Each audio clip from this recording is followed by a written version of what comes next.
over the county revenue allocation formula has brought to a standstill several activities in the counties, according to Council of Governors Chairman Wycliff Oparanya. The Senator's failure to reach a consensus on the matter is likely to worsen matters, with many of the county staff yet to receive their salaries. Elizabeth Mutuku with the details. According to the Council of Governors, many activities in the counties have stalled while the county staff in many counties are yet to receive their salaries.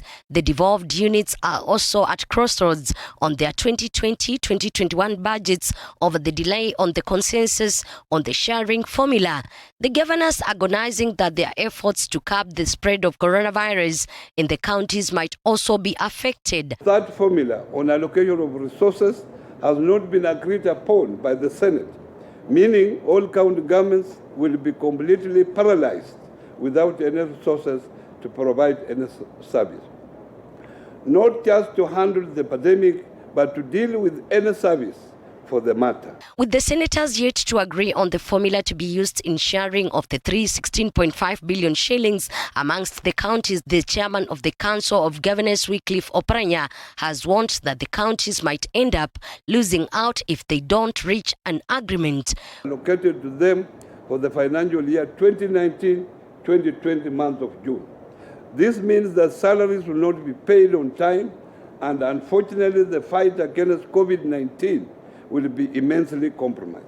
The county governments were depending on these resources to finalize some of the isolation centers, buy equipment, and ensure the minimum 300-bed threshold is met. For the fourth time, the Senate postponed its sitting on the formula to be used to share 16.5 billion shillings to the 47 counties, though the Senate leadership accused senators of politicking with the matter. The politics is coming in and it's overriding the formula.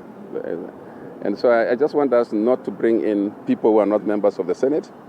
If there is influence from this side, that means all this push must also be influenced. The Speaker will not be there when we shall be voting.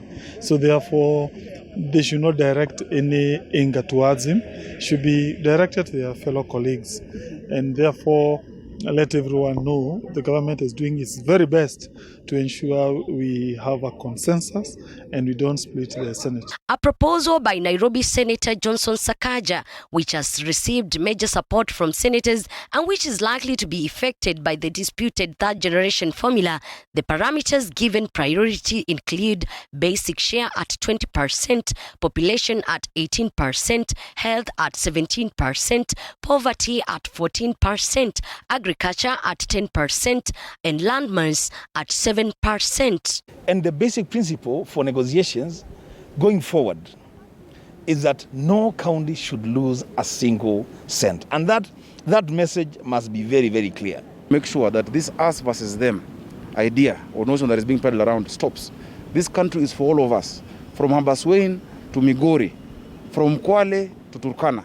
Senate is expected to debate the new formula on Tuesday next week. Elizabeth Mutuku, TV47 Nairobi.